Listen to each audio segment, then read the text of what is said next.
आप देख रहे हैं वॉइस ऑफ कौशाम्बी न्यूज। हर आवाज बनेगी खबर।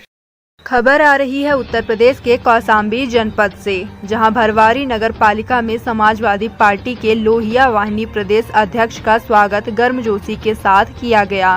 पूर्व समाजवादी पार्टी के जिला महासचिव गुलाम हुसैन के निवास पर प्रदेश अध्यक्ष पहुंचे, जिसके बाद स्थानीय लोगों ने अपनी समस्याएं बताई और निजीकरण का काला कानून खत्म करने की बात कही, जिस पर प्रदेश अध्यक्ष ने लोगों को आश्वासन दिया।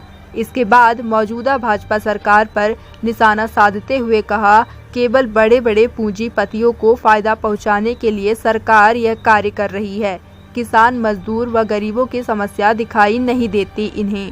अब लोगों के दिल में समाजवादी पार्टी के लिए हुए कार्यों को देखकर अखिलेश यादव याद आ रहे हैं, जिससे यह प्रतीत हो रहा है कि आगामी विधानसभा 2020 में समाजवादी पार्टी को रोक पाना किसी भी पार्टी के लिए आसान नहीं होगा।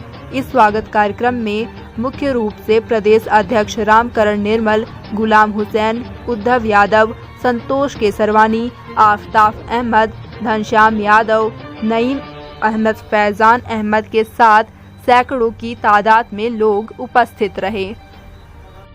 कौशाम्बी से मोहम्मद आबिद की रिपोर्ट। निजीकरण किया जा रहा है, इसका क्या मतलब है? देखिए, निजीकरण जो है, और आपको समझना होगा प्राइवेट और पब्लिक सेक्टर है क्या।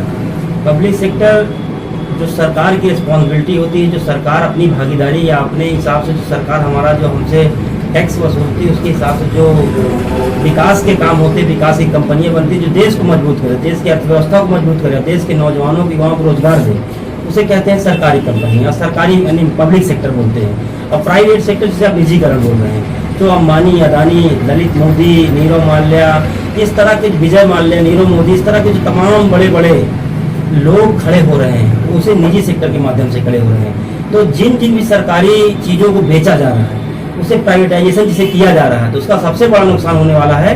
पहला आपकी सोशल सिक्योरिटी, और दूसरा आरक्षण पे हमला होगा। जैसे मानिए कि आप अगर सरकारी नौकरी करते हैं, एक छोटा उदाहरण लीजिए, चपरासी की नौकरी आपको मिलती है 4th क्लास की, तो आपको इतनी सिक्योरिटी हो जाती है कि आपको कोई निकाल नहीं सकता है, आप उसके लिए आप कोर्ट जा सकते हैं। आपको प्रॉपर वे में जो सरकार के रूल और नियम होंगे, उस हिसाब से उसको आपको घंटे को ड्यूटी करना होगा, और उसी हिसाब से आपको पैसा मिलेगा। लेकिन जब प्राइवेट हो जाएगा, तो प्राइवेट में एक व्यक्ति की मोनोपोली हो जाती है, तो वो व्यक्ति जब चाहे तब आपको हटा सकता है, जब चाहे आपको कम दाम पे आपसे अधिक घंटे काम कराएगा।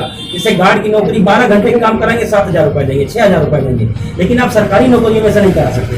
तो जहां जहां भी प्राइवेट होगा, अगर पब्लिक सेक्टर कमजोर होगा, प्राइवेट सेक्टर मजबूत होगा, तो कुछ लोगों के हाथ में पूंजी चली जाएगी, और ये देश पूंजीवाद की ओर चला जाएगा। और पूंजी जब किसी व्यक्ति के हाथ में हो जाएगी, तो बहुसंख्यक आबादी में शोषण व्याप्त हो जाएगा, उससे गरीबी आ जाएगी, वंचना आ जाएगी।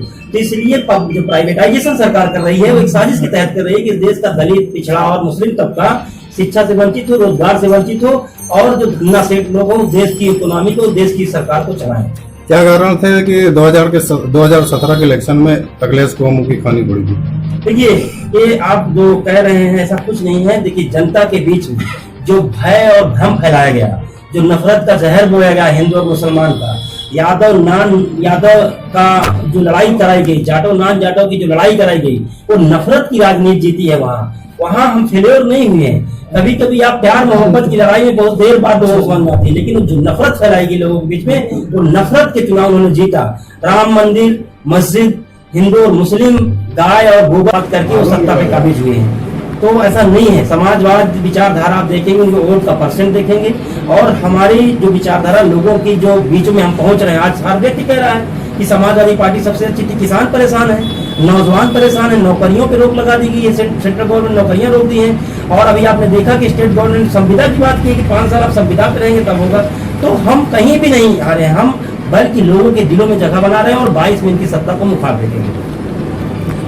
अगर आपकी सरकार आई, समाजवादी सरकार आई, तो किस तरीके किसानों और मजदूरों के लिए कार्य करेंगे? देखिए, समाजवादी विजन ही हमेशा वंचित तबके की राजनीति करने वाली विचारधारा है। जो हमारे गरीबों और अमीरों के बीच में जो खाई बढ़ी है, उस खाई को हम पाटेंगे योजनाओं के माध्यम से, युवाओं को रोजगार देंगे, और जो सत्ता का और पूंजी का जो केंद्रीकरण हुआ, उसको विकेंद्रीकरण करेंगे। हम आम जनमानस तक, गरीब तबके तक हम शिक्षा, स्वास्थ्य और रोजगार की गारंटी उपलब्ध कराएंगे और नौजवानों को अधिक से अधिक। और राष्ट्रीय अध्यक्ष माननीय अखिलेश यादव जी ने कहा है कि हमारी सरकार बनेगी तो हम जनसंख्या के अनुपात से भागीदारी को सुनिश्चित करेंगे। नाम क्या बताएं? मैं राम प्रदेश अध्यक्ष लोहिया वाहिनी समाजवादी।